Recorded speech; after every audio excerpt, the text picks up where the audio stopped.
Damos una cordial bienvenida a los hermanos que están aquí presentes, a los hermanos que se conectan por las redes. Bienvenidos a este tiempo maravilloso donde adoraremos y glorificaremos el nombre de Dios. Los invito a que abran las Sagradas Escrituras en la carta de Pablo a la iglesia en Roma, en el capítulo 15, los versos 14 al 21. Esto lo vamos a usar solamente como una introducción, porque vamos a ir por un recorrido en diferentes pasajes de las Escrituras, pero lo voy a usar a manera de introducción. Lean conmigo Romanos 15, 14 al 21. Vamos a leer todos al unísono, 1, 2 y 3.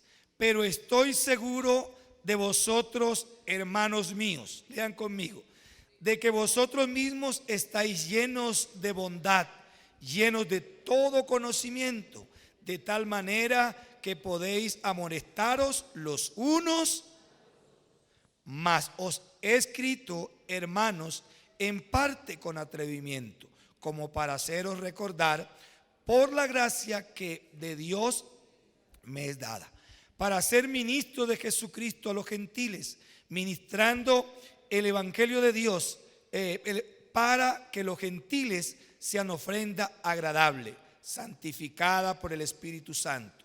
Tengo pues de qué gloriarme en Cristo Jesús en lo que a Dios se refiere, porque no osaría hablar sino de lo que Cristo ha hecho por medio de mí para la obediencia de ¿quién es?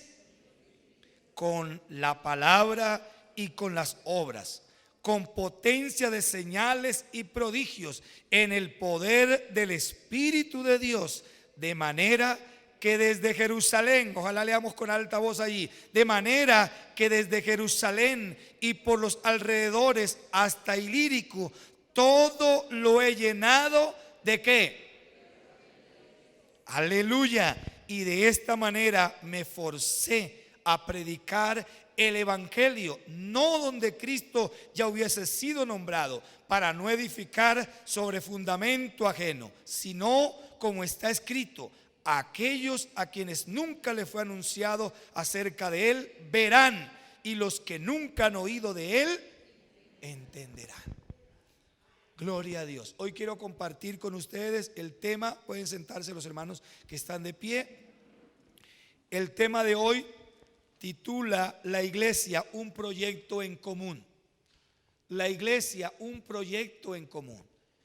Entonces, iglesia, la palabra iglesia viene del griego eclesia, eclesia con doble K, que significa un grupo de personas, dice, sacados de para. Es decir, somos esa comunidad que Dios nos ha sacado como una asamblea para Él. ¿De dónde nos sacó Dios? Algunos lo sacó de una cantina, de una enfermedad, de un conflicto. Del mundo nos sacó Dios, sacados de para adorarle, para glorificarle. Pero también decimos que la iglesia es un proyecto. ¿Qué significa proyecto? Designio, plan, idea, intención, planificación, pensamiento, deseo, sueño, anhelo, diseño, esquema, trazado, aspiración, propósito. Es decir, la iglesia, esa comunidad que fue sacada de para cumplir un propósito, para desarrollar las ideas de Dios, para cumplir una intención divina, como una planificación de Dios, el pensamiento, para desarrollar el pensamiento de Dios, para cumplir los deseos y los sueños de nuestro Señor, los anhelos y los diseños de Él, el esquema que Él trazó con la sangre de su Santo Hijo Jesucristo para cumplir las aspiraciones y los propósitos del Dios divino. ¿Cuántos se gozan de saber que para eso hemos sido llamados? Para cumplir el propósito de Dios. Pero también decimos que es un proyecto en común. Un común es algo común que se realiza con dos o más personas.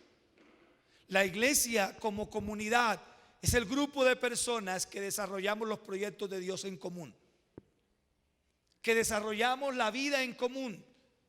Y hoy vamos a ver entonces, en esa expectativa, vamos a analizar lo que Dios hoy nos quiere decir. Dios siempre ha guiado a su pueblo para desarrollar un proyecto en común. Siempre Dios ha guiado a su pueblo para que desarrolle un proyecto en común. Y lo vamos a mirar, yo voy a tratar de ser rápido, porque quiero darle todo el contenido, así sea rapidito para que usted tome notas. Lo primero que quiero decirles es, listo, Dios tuvo un plan con Adán y Eva, caen en pecado, Dios sigue sosteniéndolos allí, viene luego el diluvio, luego Dios escoge a la familia de Noé, y de esa familia de Noé viene Sem, que es el que se mantiene en esa línea de los semitas, que son los judíos. De allí Dios escoge a Abraham, y de Abraham conforma una nación, y a través de esa nación Dios empieza a dar palabras para esa nación, pero también Dios empieza a dejar ver unos destellos proféticos acerca de todas las naciones del mundo. Si bien la Biblia fue un libro en su momento, muchas revelaciones para Israel, fue la revelación de Dios para el mundo, solo que los judíos no lo entendieron, y ellos se creyeron como el pueblo de la selecta escogencia de Dios. Y sí, eso fue así, pero Dios los escogió como Dios escogerte a ti dentro de tu familia. Por ejemplo, yo soy el séptimo de 10 hijos, y a mí me alegra saber que soy el número 7, que es el número perfecto. Y no porque yo sea perfecto, ¿no? Pero fui el primero que fui llamado en mi casa. En mi familia yo fui el primero llamado. Bueno, yo fui terco y rebelde y me aparté. Pero mis dos hermanas que venían detrás de mí continuaron. Como quien dice, yo me hice a un lado y les dije, sigan por favor. Ellas siguieron contra viento y marea, y luego de 10 años de ellas permanecieron. Las niñas, yo tenía 12 años y ellas son menores que yo, significa que una tenía 10 y la otra tenía 8 años. Pero ellas se mantuvieron firmes contra viento y marea. Luego yo primero les hice así, sigue. Después ellas nos dijeron a nosotros, sigan, pero hacia adentro. Sigan, conviértanse a Cristo. Y 10 años después que empezaron a caer los demás como frutica madura, pum, caía uno aquí. O sea, en el sentido de caer en los brazos del Señor, ¿no? Caía otro allá, caía otro allá. Y así fuimos uno por uno, y hoy los 10 hermanos militamos en los caminos de Cristo. Y eso es un motivo de gozarnos, de alegrarnos de lo que hace Dios en el corazón. Dentro de nosotros hay conmigo 3 pastores, hermanos, y un sobrino. Ya hay 4 pastores, ya uno se pensionó. Y ya yo estoy que me alcanzo al que se pensionó. Entonces, mirando, Dios tiene sus planes, sus propósitos. Y conmigo Dios me escogió. Yo le hice el quita a Dios, creí yo. Pero Dios, no creas que te me vas a escapar. Tú eres mío, yo te escogí con un plan. Y me fue guiando poco a poco hasta sus caminos. Entonces yo quiero que partamos de eso. Somos un proyecto de Dios. No somos fruto del azar, somos un plan. Dios tiene un plan contigo a nivel personal. Dios tiene un plan con esta iglesia. Dios tiene un diseño con esta comunidad. Entonces lo vamos a ver en la Biblia. Por ejemplo, los israelitas construyeron el tabernáculo por un plan de Dios. Dice allá Éxodo 25:9. Primero Éxodo 25:8. Dice que Dios le dijo a Moisés: harán un santuario para mí y habitaré en medio de ellos. El primer plan de Dios fue cuando ya va escogiendo la familia, fue alineando todo, Abraham, a Isaac, Jacob, y forma una familia y dice: yo quiero que ustedes tengan un lugar para mí. Un lugar se llamó tabernáculo, y dice: allí estaré yo. Luego dice, seguimos mirando porque yo quiero que estén, no voy a demorarme mucho, quiero tomarme el tiempo indicado. En Éxodo 26:30, y Dios le dice, ese diseño se lo revela Dios a Moisés y le dice: harás el tabernáculo conforme al modelo que te he mostrado en el monte. Éxodo 26:30. Lo harás como yo te lo mostré. Ahora veamos, los recursos humanos y materiales, dice Dios, serán una obra en común. Ese tabernáculo, porque escuchen esto, Dios escoge en una iglesia o en una familia o en una comunidad a 1 o 2 o 3 personas. Las escoge, no para que se crean los únicos, sino para que sepan que fuiste escogido para Dios colocarte un privilegio, pero también una responsabilidad. Y si lo miramos al orden de la escogencia sacerdotal, Dios le dice a los israelitas que el sacerdote Aarón Primero dice que llevaría, cuando están los vestimentas de él, dice que llevaría sobre su corazón a su pueblo. Ahí las 12 piedras que iban en el pectoral, el amor por la gente. Dice que colocaría las hombreras y en cada hombrera iban las 12 tribus, 6 a cada lado. Eso significa la responsabilidad que te he entregado. Pero también le colocó en la frente una cintilla que decía santidad a Jehová. Eso indica, tendrás siempre que tenerme en cuenta en tu mente y en tu corazón. Pero tú eres el que estarás llevando al pueblo a mi presencia en oración, pero también llevarle mi pensamiento mío. Entonces Dios nos escoge. Dios te escogió a ti de tu familia. No sé si fuiste el primero, el segundo, el tercero de tu familia, pero Dios te llamó en la familia para que cumplas un propósito, el propósito de Él, el propósito de Él. Entonces Dios, mire, Dios nos llama, pero nos provee, nos equipa. Los dones es un equipamiento. Cuando Dios llama a una persona, le da los dones, y los dones es un equipamiento para que desarrollemos el ministerio. Dios no te da a ti solamente, bueno, te he puesto para que lideres niños y dice, defiéndete como puedas. Yo te dije que liderar niños. No, Dios te equipa para que lideres niños. Dios te llama para liderar jóvenes. Dios te equipa para que lideres jóvenes. Dios te llama para que trabajes con damas. Dios te equipa para que trabajes con damas. Todos los ministerios. Dios me llamó a mí al pastorado. Yo no, lo que hay en mí no es mío, lo que hay en mí es de Dios. Dios me dijo, te he llamado, pero te pongo aquí las herramientas para que tú me sirvas. Te pongo las herramientas, te doy. Entonces no sientas temor cuando eres llamado por Dios, porque si Dios te llama, Dios te va a respaldar en ese llamado. Si Dios te llama a ser un músico, Dios te va a dar las habilidades para que toques, para que hagas los acoples, lo que se necesita en la música. Si Dios te llama para cantar, tal vez tienes voz de tarro al principio, pero si Dios te dio esa vocación, Dios te irá perfeccionando. Y si no, no te preocupes, si no eres cantante, Dios te colocará en el área. Lo que sí les quiero decir es que en la iglesia todos tenemos una función, todos nosotros, porque la Biblia dice que la iglesia es un cuerpo. ¿Hay algún órgano en el cuerpo que no tenga función? Dicen que el apéndice, ¿no? Solamente para llenarse de piedrecitas y producir dolor. Pero si está allí, por algo la dejó Dios. Entonces, en la iglesia no hay ningún apéndice. En la iglesia todos estamos llamados a cumplir un propósito de Dios. Todos. Entonces sigo. Miremos, ubícate en Éxodo 25, 1 al 7. Dice así: Moisés, dice, Jehová habló a Moisés diciendo, di a los hijos de Israel que tomen para mí. Escuchen esto, que tomen para quién. Para Dios, tomen para Dios. ¿Qué deben tomar? Ofrenda de todo varón que la diere de su voluntad. De corazón tomaréis ofrenda. Esta es la ofrenda que tomaréis de ellos: oro, plata, cobre, azul, púrpura, carmesí, lino fino, pelo de cabras, pieles de carneros teñidas de rojo, pieles de tejones, madera de acacia, aceite para alumbrado, especias para el aceite de la unción, para el incienso aromático, piedras de ónice, piedras de engaste, para el efod y para el pectoral. Cuento, si no estoy mal, 15 elementos que Dios dice, eso quiero que el pueblo me traiga. ¿Dónde estaba el pueblo en ese tiempo cuando Dios le pide esas cosas? En el desierto. Y uno se preguntaría, ¿y en el desierto encontrarían esas cosas? Dios dice, aunque ustedes no las tengan, yo les proveeré para que las obtengan. Y escucha esto: cuando Dios te llama, tú dices, yo tengo eso, yo sí puedo hacer esto. Si Dios te llamó, tú lo puedes hacer. ¿Cuánto lo creen? Si Dios te llamó, tú lo puedes hacer, porque Dios no te llama para que te avergüencen. Escuchen esto: Dios a ninguno de sus hijos los llama para ponerlos en vergüenza. Dios llama a sus hijos y los equipa para ponerlos como lumbrera, dice Él.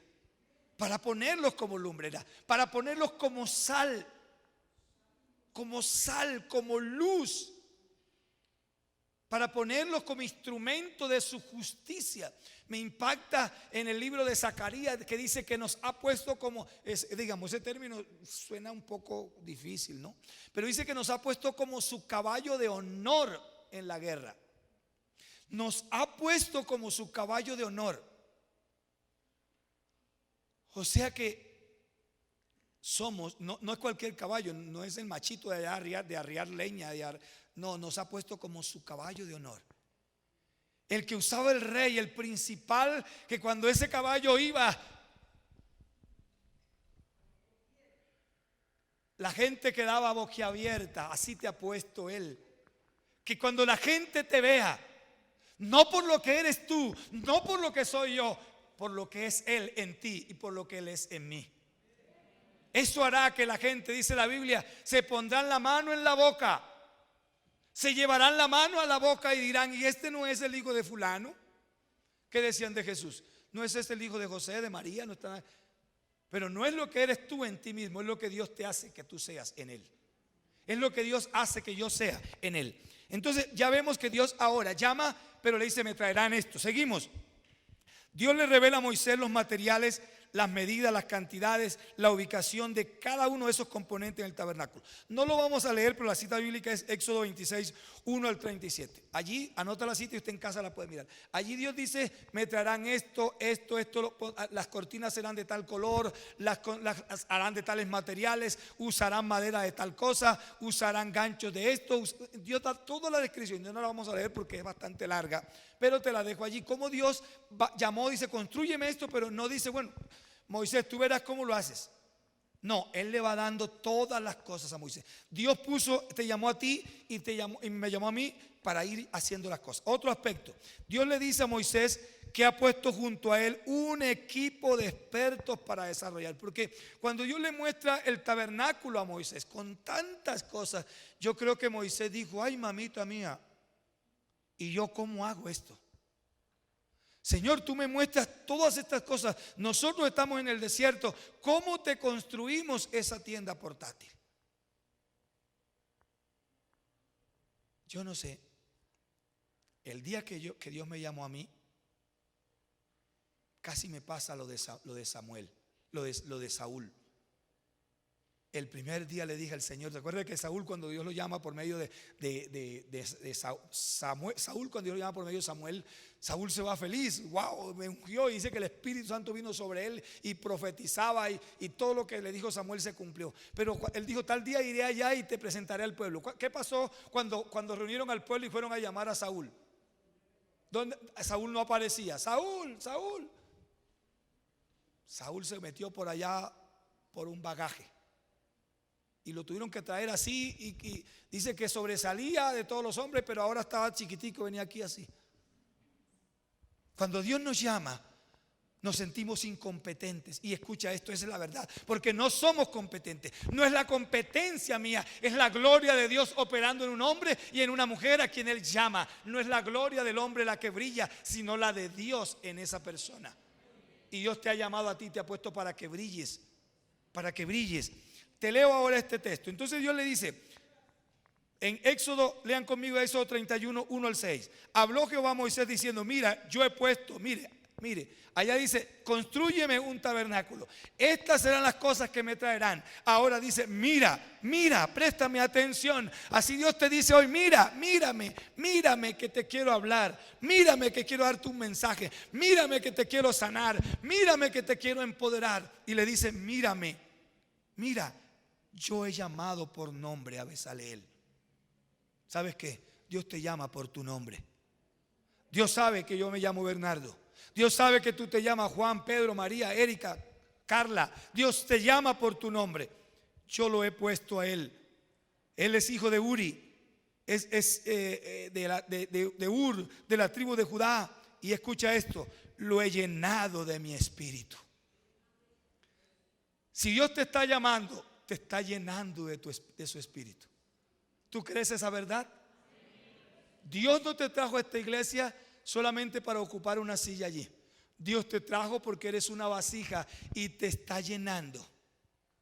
Te está llenando de su presencia para que seas instrumento, para que los enfermos se sanen por lo que Él ha puesto en ti, para que los inconversos se conviertan por la palabra que ha puesto en tus labios, para que el triste y el afligido sea consolado por la palabra de Él.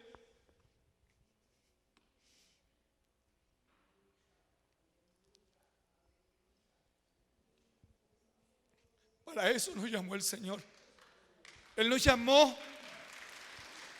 para ponernos como sus instrumentos, como sus hijos. Yo he llamado a Bezaleel y yo lo he llenado de mi espíritu. Yo le he dado inteligencia y ciencia en todo arte. Yo le he dado la capacidad de inventar diseños para que sepa trabajar el oro, la plata, el bronce, para que haga artificio de piedras, para engastar, artificio de madera, para trabajar en toda clase de labor. Escucha esto, porque Dios nos decía un día un pastor, le preguntaron a ese anciano, es un hombre de las columnas de la alianza que hoy día está en nuestro país, y vino a Colombia y el pastor lo convocó a nuestra iglesia. Es un anciano, tiene ya 90 y pico años y predica como uno de 20. Y se le preguntó y le dijeron a él, pastor Manuel, él se llama Manuel Castañeda, ¿qué significa ser pastor? Aquel anciano, curtido por la experiencia y por el conocimiento de Dios, dijo, ¿saben qué? El pastorado es una de las labores más hermosas, pero una de las más difíciles. Porque el pastor es consultado en asuntos jurídicos como si él fuera un abogado. El pastor es consultado en asuntos de psicología como si él fuera un psicólogo. El pastor es consultado en asuntos de salud como si él fuera un médico. El pastor es consultado en asuntos administrativos como si él fuera una persona que desempeñara esa función. Y sobre todo es consultado como un hijo de Dios y debe responder a ello. Pero también cada uno de nosotros desempeña un pastorado en la casa. Desempeñamos un pastorado en el grupo, desempeñamos un acompañamiento a la gente, y también en el nombre de Jesús, porque no es la sabiduría del hombre, no es la sabiduría del predicador, es la sabiduría del que nos llamó. Bendito sea el nombre de Dios. Él nos llamó y Él nos equipa para que nosotros desarrollemos el ministerio como Él nos ha puesto a desarrollarlo. ¿Cuántos se gozan en saber eso? Que somos llamados de esa manera, empoderados. Y Dios le dice, mira, no solamente he puesto a Bezaleel, también he puesto a Oliab. Pero no dice, Oliab escuchó y él también se quiere unir.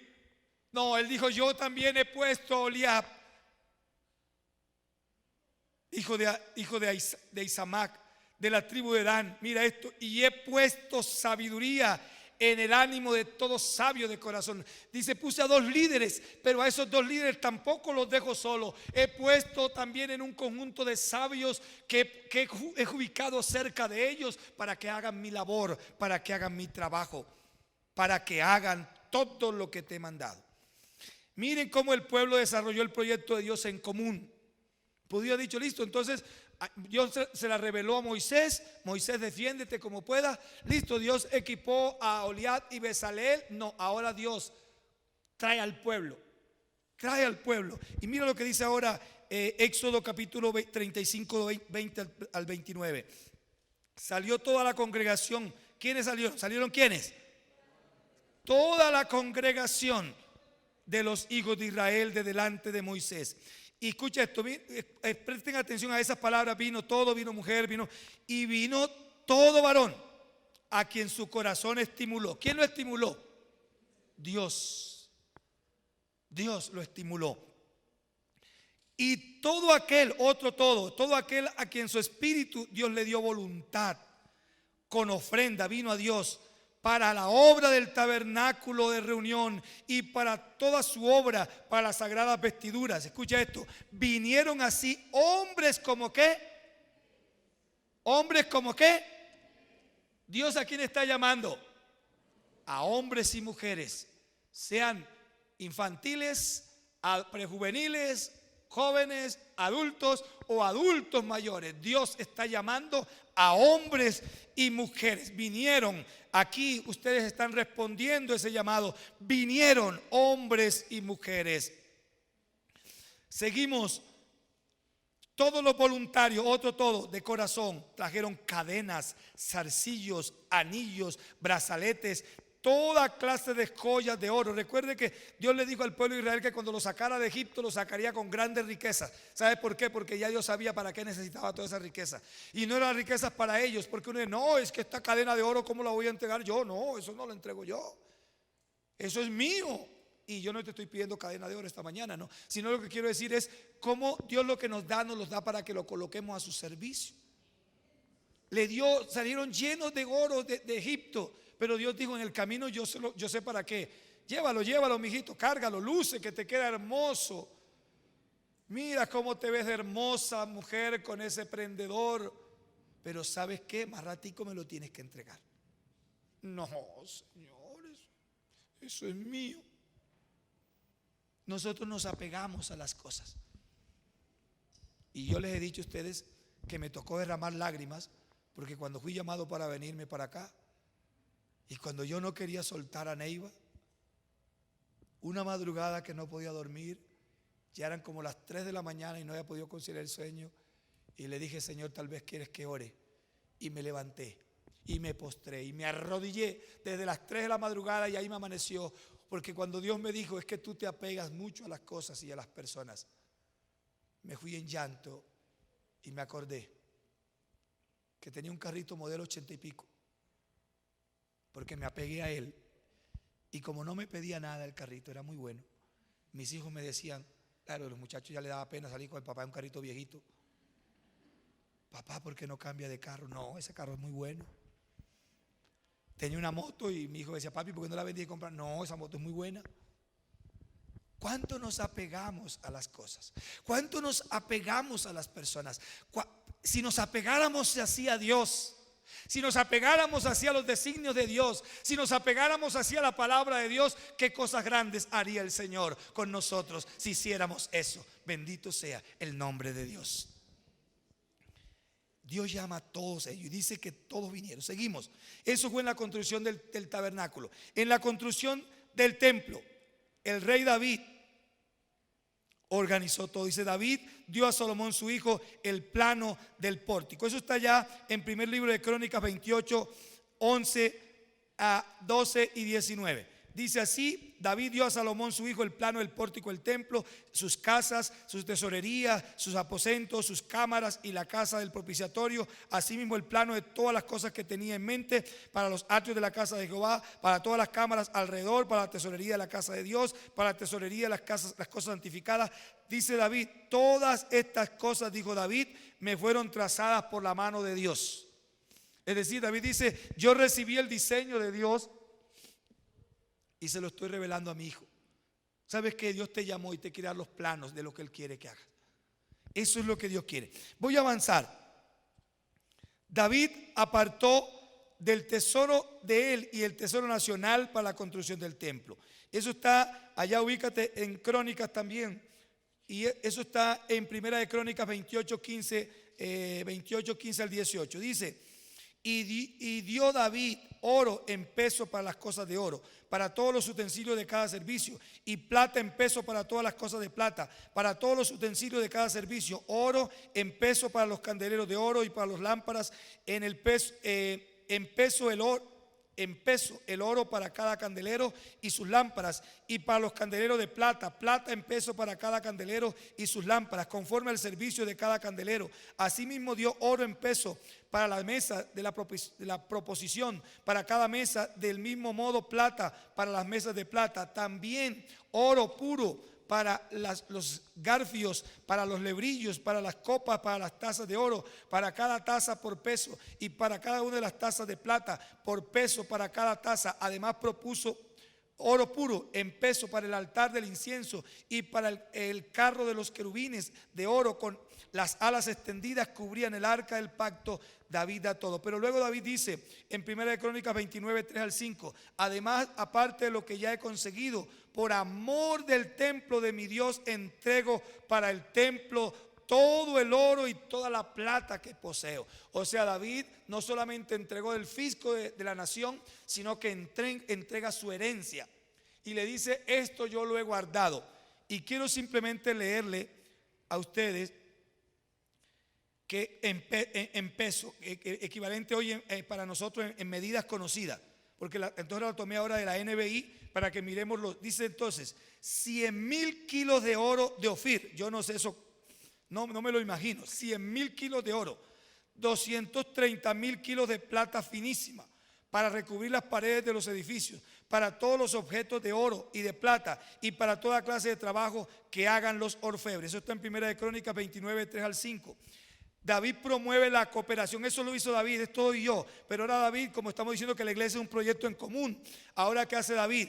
David promueve la cooperación del pueblo. Allá en 1 de Crónicas 29, 5b al 9, en la NBI para tomar las medidas, dice así: ¿quién de ustedes quiere hoy dar una ofrenda al Señor? ¿Quién de ustedes quiere hoy dar una ofrenda al Señor? Entonces, mire los que lo dieron: los jefes de familias, 2, los jefes de las tribus de Israel, 3, los jefes de 1,000, los jefes de 100 soldados, los encargados de la obra del rey, hicieron la ofrenda para Dios. Esa ofrenda siempre, cuando usted encuentra esa palabra, dice voluntaria, porque en las cosas de Dios a nadie se le obliga. La salvación es voluntaria. Dios llama, Dios dice te amo, te quiero que te conviertas, pero tú decides si lo haces. Dios dice quiero que me sirva, pero tú decides si lo haces o no lo haces. Dios dice yo quiero que me entregues cosas para mi obra, tú decides si lo haces o no lo haces. Entonces, mire cómo esa gente se volca y trae a la casa de Dios. Vamos a avanzar ahora. Ahí da las medidas que también fueron muy altas. David organizó el servicio en la casa de Dios para su gobierno con un trabajo unido, articulado y enfocado. Solamente voy a tomar partecitas. Eso está en los capítulos 23, 24, 25, 26 y 27 del primer libro de Crónicas. Entonces, en el capítulo 23, David organizó a los levitas de 30 años a 50 aproximadamente. Hubo un total de 38,000. Miren las siguientes distribuciones: 24,000 David los puso para que dirigieran la obra de la casa de Jehová, 6,000 gobernadores y jueces, 4,000 porteros, 4,000 para que alabaran a Dios. Imaginen un ministerio aquí de alabanza de 4,000 ministros de alabanza, 4,000 para que alabaran a Dios. En el capítulo 24 organizó los turnos sacerdotales de dos líneas de Aarón, Eleazar e Itamar. De Eleazar la línea de Sadoc, que eran 16 líderes principales. De la línea de Itamar, Ahimelech, eran 8 líderes principales para 24 en total. Eso conformaron entonces 24 turnos para las 24 horas del día. Significaba que David organiza al pueblo enfocado, unido, articulado, para que estuvieran orando 24 horas del día. Pero cada persona dirigía un turno de 1 hora, un turno de 1 hora. El sacerdote con su equipo, con su familia. Luego encontramos en el capítulo 25 la distribución de los músicos y los cantores. David organiza 3 músicos principales: Asaf, Emán y Jedutún. 24 turnos con un líder dirigiendo cada hora, con 12 miembros de la familia de ese líder. En el capítulo 26 David organiza a los porteros y oficiales.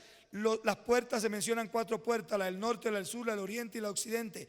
Allí David puso oficiales. Se mencionan los oficiales, los encargados de los tesoros de la casa de Dios, los encargados de los tesoros de las cosas sagradas, los encargados de los tesoros de los botines de guerra.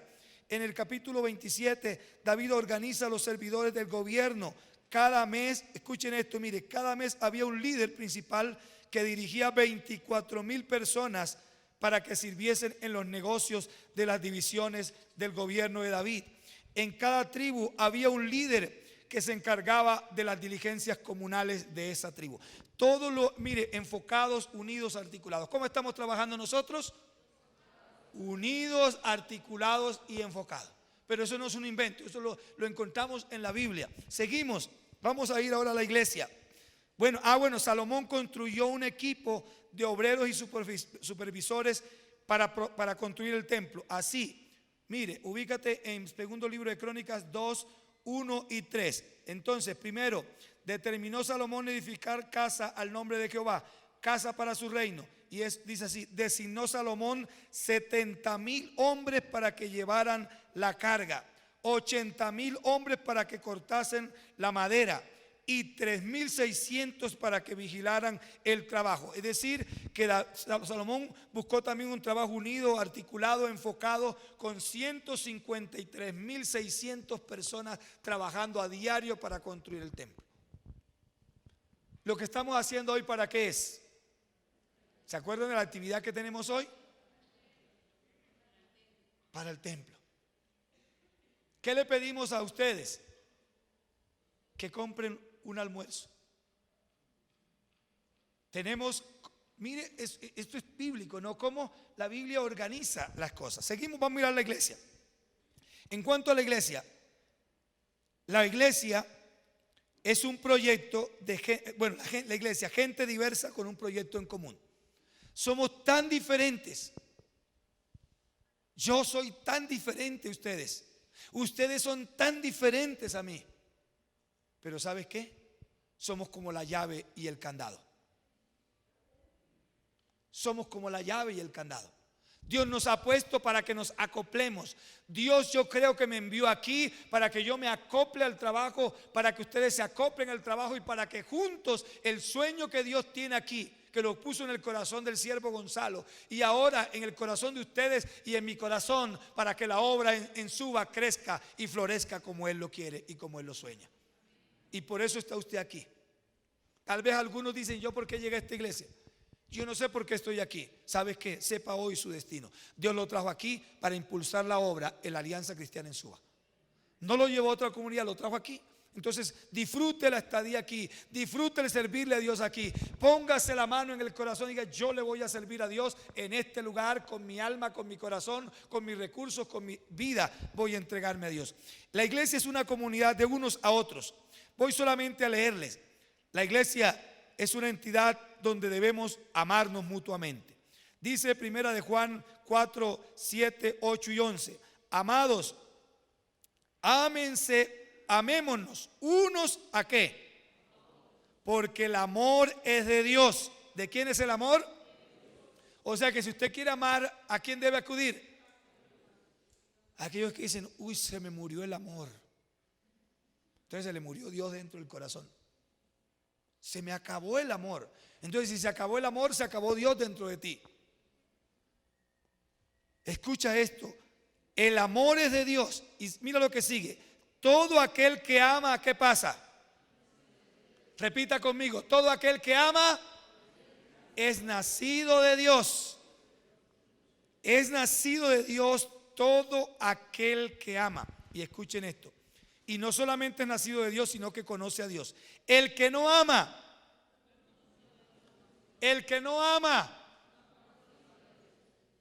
pregúntese usted: ¿yo amo? Bueno, seguimos. Amados, si Dios nos ha amado, así debemos también nosotros. ¿Qué debemos hacer?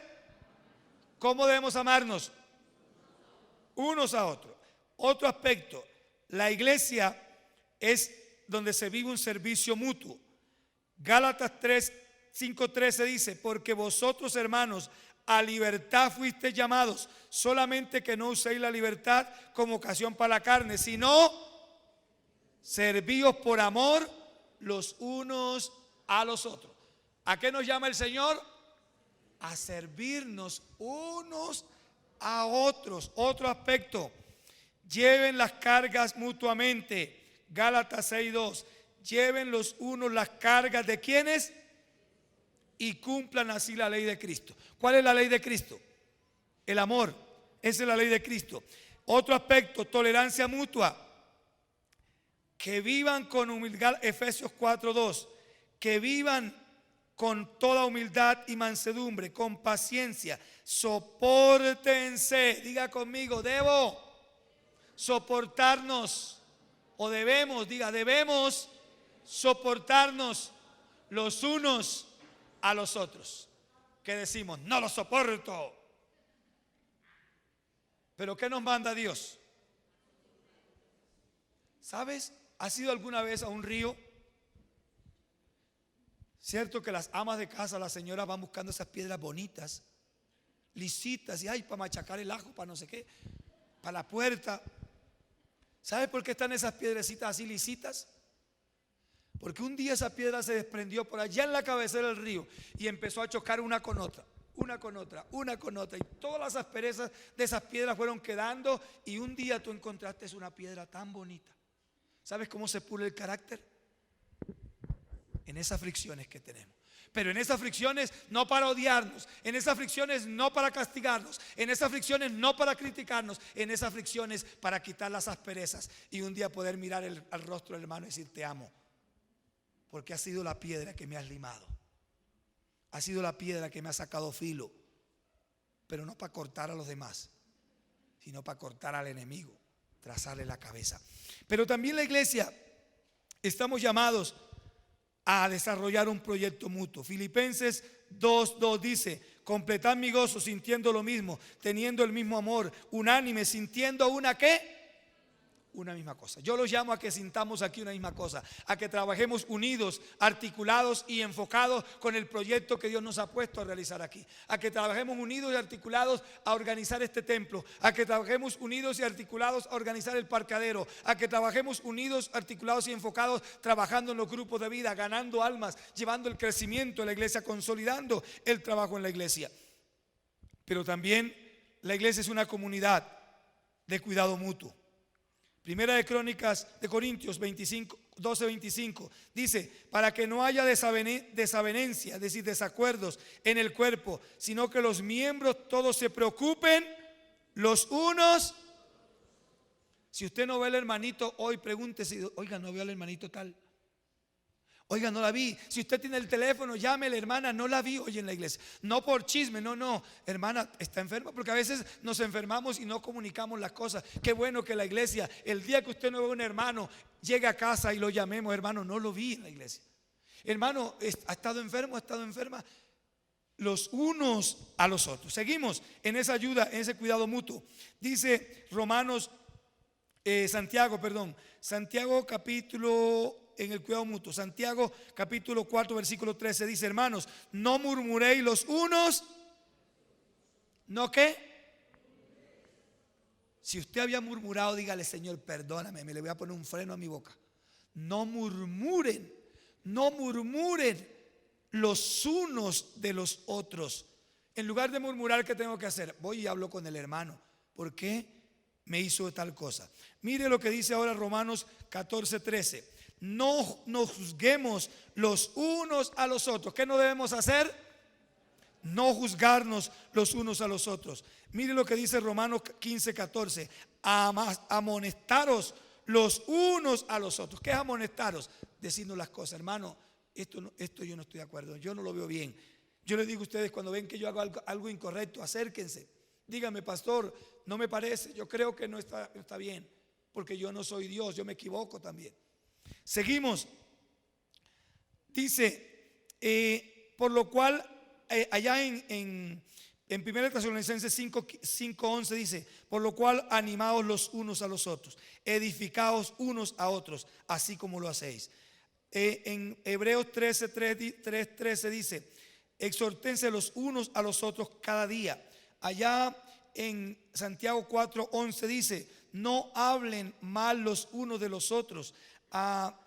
Entonces Dios nos manda, somos una comunidad de los unos a los otros, unos a otros. La iglesia se sostiene en común. La iglesia cristiana, en el sostenimiento como denominación, como entidad, nos apoyamos los unos a los otros. Y los recursos que entran a la iglesia, los diezmos, ofrendas ordinarias destinadas a actividades comerciales, donaciones, etcétera, son el aporte de cada uno de nosotros. Nosotros no tenemos del fisco de la nación un aporte mensual, anual. Todo esto que tenemos, esto que se compró aquí, que valió un buen dinero, ¿de dónde ha salido eso? De los unos y los otros. Cada uno aporta algo y se consigue todo esto. Y yo voy a terminar diciendo que la iglesia es una entidad que nos apoyamos también en lo económico. Y quiero dejarles algunas ideas, solamente voy a mencionarlas porque quiero terminar orando. Por ejemplo, cuando la iglesia comenzó allá en Jerusalén, en Hechos 1:6 al 6, encontramos que había habido una situación complicada y la iglesia iba creciendo y las necesidades iban creciendo, y empezó a haber murmuración entre los griegos y los judíos, y entonces los líderes principales establecieron a los diáconos. Ahí surgió la figura de los diáconos para que ayudaran a alimentar, para que nadie quedara sin alimento. Nosotros debemos preocuparnos por el hermano. Si el hermano no tiene comida, debemos ayudarlo. Debemos preguntarle, hermano, ¿cómo está? ¿Cómo estamos los unos a los otros? Pero también más, eso está en Hechos capítulo 6, 1 al 6. Más adelante, aproximadamente 40 años después de nuestra época, encontramos que hubo una gran hambruna. Eso está ya en Hechos capítulo 11, 27 al 30. Hubo una gran hambruna y ahora la iglesia está siendo extendida hacia los pueblos, y dice que hubo un profeta llamado Agabo que dijo que vendría una hambruna mundial, y dice que eso sucedió en tiempos de Claudio. Entonces los discípulos, cada uno conforme a lo que tenía, determinaron enviar socorro a la iglesia que estaba en Judea. Eso está ya en Hechos 11, 27 al 30. Miremos el continuo apoyo de la iglesia naciente a las iglesias de Jerusalén. Hacia el año 49 de nuestra era, la situación seguía grave. Habían problemas diversos. Pedro, Santiago y Juan declararon establecer a Pablo y a su equipo como los predicadores a la iglesia gentil, y le dijeron a ellos que tuvieran en cuenta las necesidades de los pobres. Y allá en Gálatas 2, 9 al 10, Pablo dice, y eso hicimos. Y encontramos a Pablo organizando a la iglesia. Si usted mira, solamente le voy a dejar las citas bíblicas. Por ejemplo, dice Pablo allá en 1 Corintios 16, versículo 1 en adelante, más o menos. En 1 Corintios dice Pablo que cada primer día de la semana cada uno de ustedes ponga algo aparte para llevarlo y compartirlo con los necesitados. Más adelante Pablo habla allá en 2 Corintios 8, 1 al 4 acerca de la iglesia en Macedonia y de Acaya. Dice Pablo de la siguiente manera: asimismo, hermanos, os hacemos saber la gracia de Dios que se ha dado a las iglesias de Macedonia, que en grande prueba de tribulación, la abundancia de su gozo y su profunda pobreza abundaron en riquezas de su generosidad. Y dice, pues doy testimonio de que con agrado han dado conforme a sus fuerzas y aún más allá de sus fuerzas, pidiéndonos, rogándonos a nosotros que les concediéramos el privilegio de participar de las ofrendas. Entonces esta iglesia era una iglesia muy pobre, y ellos, Pablo los exime de aportar, porque dicen, no, esta gente es muy pobre. Pero ellos que fueron donde Pablo y le dijeron, por favor, permítenos ser donadores o donantes para apoyar la obra de Dios. Qué lindo tener una iglesia así. ¿Cuántos se alegran de eso? Señor, así sea con 100 pesos, así sea con 200 pesos, yo quiero ser contribuyente para la obra de Dios. Yo quiero ser contribuyente para los necesitados, para los pobres. Yo también puedo dar una librita de arroz, yo también puedo dar una pastillita de chocolate, yo también puedo dar algo para el necesitado. Vamos a colocarnos de pie. La iglesia es un proyecto ¿cómo? En común. La iglesia es un proyecto en común. Y quiero terminar orando en estos momentos. Quiero que usted se pregunte, Señor, yo que tan generoso soy, hoy día yo ayudo a la gente. Cuando el necesitado requiere algo, yo lo apoyo. Cuando en la iglesia promovemos actividades, yo apoyo. Tal vez somos como la iglesia de Macedonia. Tal vez somos de recursos muy bajos, pero la iglesia de Macedonia le rogó a Pablo, déjanos aportar algo. Porque recuerde que la Biblia dice, más bienaventurado es que. Qué bonito es recibir, ¿cierto? Qué bonito es recibir. Pero la Biblia dice que no es bienaventurado tanto el que da, no tanto el que recibe, sino el que da. O sea que cuando tú das, la palabra bienaventurado significa dichoso, doblemente bendecido en la gracia de Dios. Padre, yo te doy gracias. Bendigo a este pueblo, bendigo a esta comunidad. Somos el proyecto tuyo, somos el diseño tuyo. Representamos tus sueños, representamos tus deseos, representamos tus anhelos para desarrollarlos en común acuerdo. Señor, yo creo que tú me enviaste a esta iglesia para desarrollar un proyecto, para continuar el proyecto que un día colocaste en el corazón del pastor Gonzalo, a quien llamaste a tu presencia. para que ahora juntos nosotros continuemos esta labor. Un día yo tampoco estaré, pero aquí hay una comunidad que algunos de ellos no estarán, otros estarán, para seguir desarrollando este proyecto en común. Este no es un proyecto del pastor X o Y. Este es el proyecto de Dios para desarrollarlo en común. Tú nos has traído a esta iglesia y nos equipas para desarrollar tus sueños. Dile al Señor: yo quiero desarrollar tus sueños, Señor. Yo quiero hacer parte de este proyecto en los diferentes. David organizó diferentes frentes de trabajo. Dile: Señor, yo quiero ubicarme en una área de servicio en esta iglesia. En esta iglesia hay áreas de servicio con los niños. En esta iglesia hay áreas de servicio con los caballeros. En esta iglesia hay áreas de servicio con las damas. Hay áreas de servicio en la alabanza. Hay áreas de servicio en los sugieres, con los servidores. Hay áreas de servicio en la parte de producción. Hay áreas de servicio con los jóvenes. Hay áreas de servicio en la obra social. Hay áreas de servicio en las misiones. Hay áreas de servicio en los grupos de vida. Dile al Señor en esta mañana: yo quiero hacer parte de un área de servicio de esta iglesia, Señor. Yo quiero hacer parte de este sueño tuyo en esta iglesia. Levanta tus brazos y adora al Señor. Dile: yo hago parte del sueño tuyo para desarrollar en común. Yo hago parte del propósito tuyo para desarrollarlo en común. No soy una llanta, una rueda suelta. Hago parte de una comunidad llamada la Iglesia Alianza Cristiana en Suba. Y yo voy a proponerme unirme a los sueños tuyos en esta iglesia. Hoy determino, hoy salgo de aquí con la mente puesta en los sueños. Quiero que coloques en mi corazón el llamado. ¿Para qué quieres? ¿En qué área quieres que te sirva, Señor? Y yo estaré dispuesto a hacerlo. En el nombre de Jesús. Amén y amén. Aleluya.